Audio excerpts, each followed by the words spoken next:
ನಮಸ್ಕಾರ, ಆದಾಬ್, ಜೈ ಭೀಮ್. ನಾನು ನಿಮ್ಮ ಭಾಗ್ಯನಾರಾಯಣ ಬೊಗವರಪು. ನೀವು ನೋಡ್ತಾ ಇದ್ದೀರಿ ಸುದ್ದಿ ಸರ್ಕಲ್. ಇರಾನ್ ಇದ್ದಕ್ಕಿದ್ದ ಹಾಗೆ ದೊಡ್ಡ ದಾಳಿಯನ್ನ ನಡೆಸಿದೆ. ಇಸ್ರೇಲ್ ಮೇಲೆಲ್ಲ ಅಮೆರಿಕದ ಬೇಸುಗಳನ್ನ ಟಾರ್ಗೆಟ್ ಮಾಡಿಕೊಂಡು 20ಕ್ಕಿಂತ ಹೆಚ್ಚು ಅಮೆರಿಕನ್ ಟಾರ್ಗೆಟ್ಗಳನ್ನ ಮಧ್ಯಪ್ರಾಚ್ಯದಲ್ಲಿ ಉಡಾಯಿಸುವ ಪ್ರಯತ್ನವನ್ನ ಇರಾನ್ ಮಾಡಿದೆ. ಸಾಕಷ್ಟು ಕಡೆ ಬ್ಲಾಸ್ಟ್ಗಳು ಸಹ ಆಗಿದ್ದಾವೆ.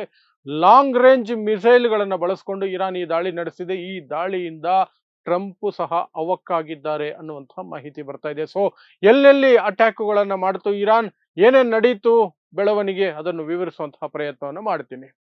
ಸೊ ಯುದ್ಧ ವಿರಾಮ, ಶಾಂತಿ ಮಾತುಕತೆ, ಪರ್ಮನೆಂಟ್ ಎಂಥದ್ದು ಶಾಂತಿ ಸ್ಥಾಪನೆ, ಇದೆಲ್ಲದರ ನಡುವೆ ಒಂದಷ್ಟು ದಿನ ದೊಡ್ಡ ದೊಡ್ಡ ದಾಳಿಗಳಾಗ್ತಿರ್ಲಿಲ್ಲ, ಸಣ್ಣ ಪುಟ್ಟ ಸಂಘರ್ಷಗಳಾಗ್ತಾ ಇತ್ತು. ಆದರೆ ಮೊನ್ನೆ ಒಂದು 3 ದಿನಗಳ ಹಿಂದೆ ದೊಡ್ಡ ಘಟನೆಗಳು ಎರಡು ನಡೆಯಿತು.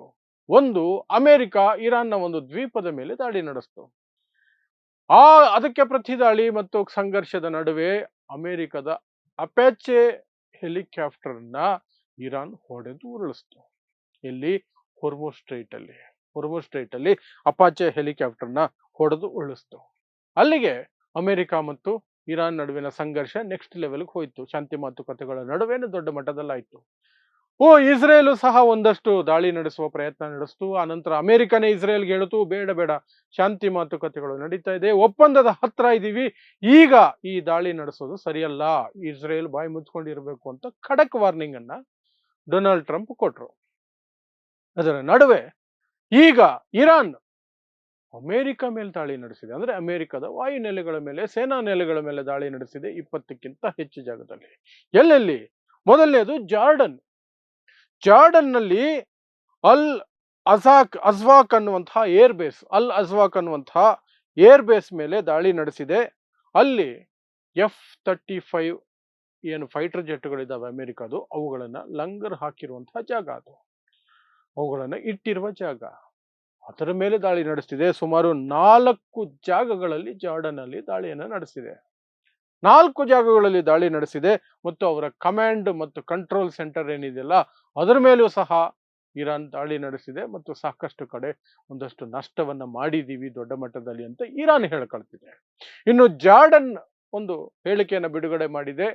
ದಾಳಿ ನಡೆದಿದ್ದು ನಿಜ, ಇರಾನ್ ಕಡೆಯಿಂದ ಮಿಸೈಲ್ಗಳು ಬಂದಿದ್ದು ನಿಜ, ಬಟ್ ನಾವು ಅದನ್ನ ಹೊಡೆದುರುಳಿಸಿದ್ವಿ, ಈ ಯಾವುದೇ ರೀತಿಯ ನಷ್ಟ ಆಗಿಲ್ಲ, ಏರ್ ಬೇಸ್ಗೆ ನಷ್ಟ ಆಗಿಲ್ಲ. ಏನು ಅಲ್ ಅಜ್ವಾಕ್ ಅನ್ನುವಂತಹ ಏರ್ ಬೇಸ್ ಏನಿದೆ ಅದಕ್ಕೇನೋ ನಷ್ಟ ಆಗಿಲ್ಲ, ನಾವು ಇಂಟರ್ಸೆಪ್ಟರ್ಗಳನ್ನ ಬಳಸ್ಕೊಂಡು ಇಂಟರ್ಸೆಪ್ಟ್ ಮಾಡಿದೀವಿ, ಆಂಟಿ ಮಿಸೈಲ್ ಸಿಸ್ಟಮ್ ಬಳಸ್ಕೊಂಡು ಅಂತ ಈ ಜಾರ್ಡನ್ ಹೇಳ್ಕೊಂಡಿದೆ.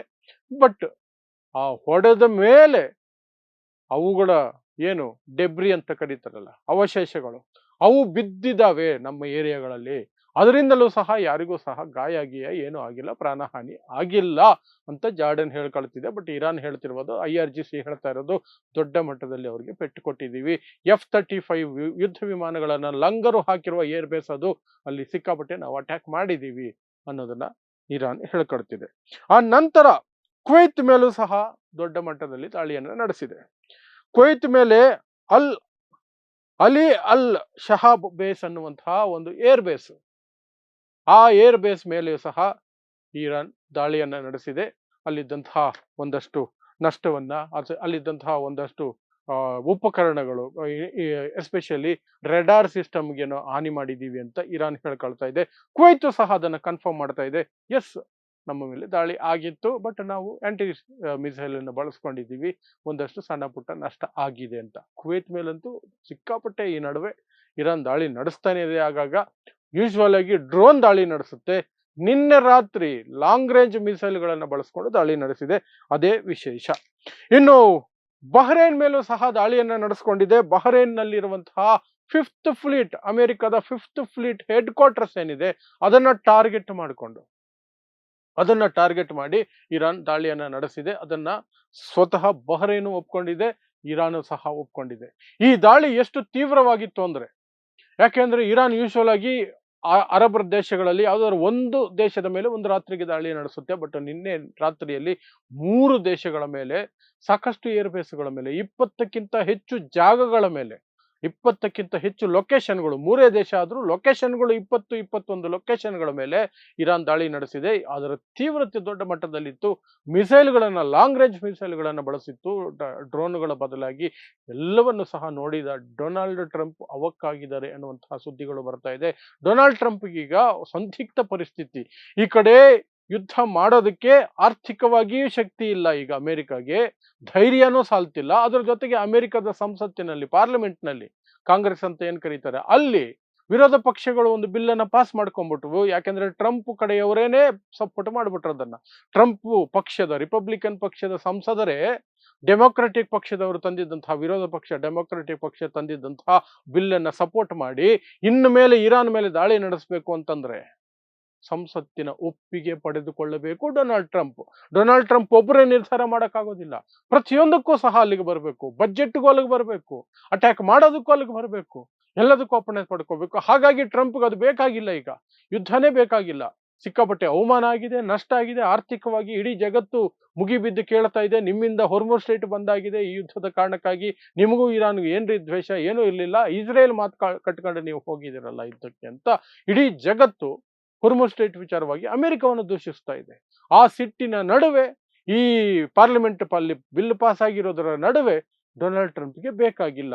ಹೇಗಾದ್ರೂ ಮಾಡಿ, ಪಾಕಿಸ್ತಾನಕ್ಕೆ ದುಂಬಾಲು ಬೀಳ್ತಾ ಇದ್ದಾರೆ ಡೊನಾಲ್ಡ್ ಟ್ರಂಪ್, ಹೇಗಾದ್ರೂ ಮಾಡಿ ಶಾಂತಿ ಒಪ್ಪಂದ ಆಗ್ಬಿಟ್ರೆ ಸಾಕು, ಈ ಯುದ್ಧ ಪರ್ಮನೆಂಟ್ ನಿಂತೋಗ್ಬಿಟ್ರೆ ಸಾಕು ಅಂತ.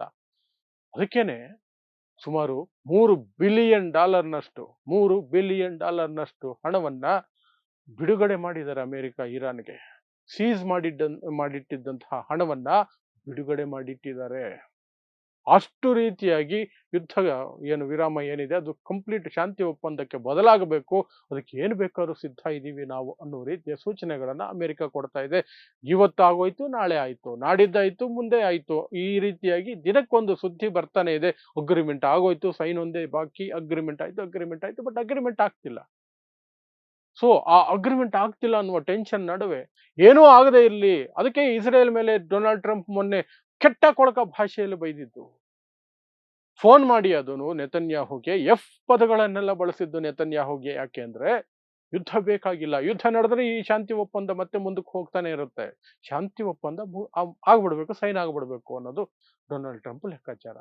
ಸೊ ಅದರ ನಡುವೆ ಇರಾನ್ ಇಷ್ಟು ದೊಡ್ಡ ದಾಳಿ ನಡೆಸ್ತಲ್ಲ, ಅದಕ್ಕೆ ಡೊನಾಲ್ಡ್ ಟ್ರಂಪ್ ಅವಕ್ಕಾಗಿರೋದು. ಇದಕ್ಕೆ ಉತ್ತರ ಕೊಡ್ಬೇಕಾ, ಕೊಡಬಾರ್ದ? ಕೊಟ್ರೆ ಮತ್ತೆ ಇನ್ನೊಂದಷ್ಟು ಸಂಘರ್ಷ ಆಗುತ್ತೆ. ಮೊನ್ನೆ ನಾನೇ ಬುದ್ಧಿ ಹೇಳಿದ್ದೀನಿ ಇಸ್ರೇಲ್ಗೆ, ಇರಾನ್ ದಾಳಿ ಮಾಡಿದ್ರು ನೀವು ಇರಾನ್ ಮೇಲೆ ದಾಳಿ ಮಾಡಬೇಡಿ ಅಂತ. ನಾನೀಗ ಅದನ್ನೇ ಪಾಲಿಸ್ಬೇಕಾ? ಪಾಲಿಸಿದ್ರೆ ನಾನು ಹೇಳಿ ಅಂತ ಅನ್ಸ್ಕೊಳ್ತೀನಿ, ಪಾಲಿಸಿಲ್ಲ ಅಂದ್ರೆ ಯುದ್ಧ ವಿರಾಮ ಅಥವಾ ಶಾಂತಿ ಒಪ್ಪಂದಕ್ಕೆ ಸಹಿ ಹಾಕೋದು ಇನ್ನೂ ತಡ ಆಗುತ್ತೆ. ಏನ್ ಮಾಡಿ ಸಾಯ್ಲಿ ಅನ್ನೋದು ಡೊನಾಲ್ಡ್ ಟ್ರಂಪ್ ದೊಡ್ಡ ಆಪತ್ತು ಮತ್ತು ಆತಂಕ. ಇದರ ನಡುವೆ ಇರಾನ್ ಮತ್ತೊಮ್ಮೆ ರೌದ್ರವತಾರ ತೋರಿಸಿದೆ. ಸೊ ಅದಕ್ಕೆ ಸಂಬಂಧಪಟ್ಟಂತಹ ಎಲ್ಲ ಮಾಹಿತಿಯನ್ನು ಕೊಟ್ಟಿದ್ದೇನೆ. ಇಂತಹದ್ದೇ ವಿಶೇಷ ಸುದ್ದಿಗಳಿಗಾಗಿ ನೋಡ್ತಾ ಇರಿ ಸುದ್ದಿ ಸರ್ಕಲ್. ನಾನು ನಿಮ್ಮ ಭಾಗ್ಯನಾರಾಯಣ ಬೊಗವರಪು.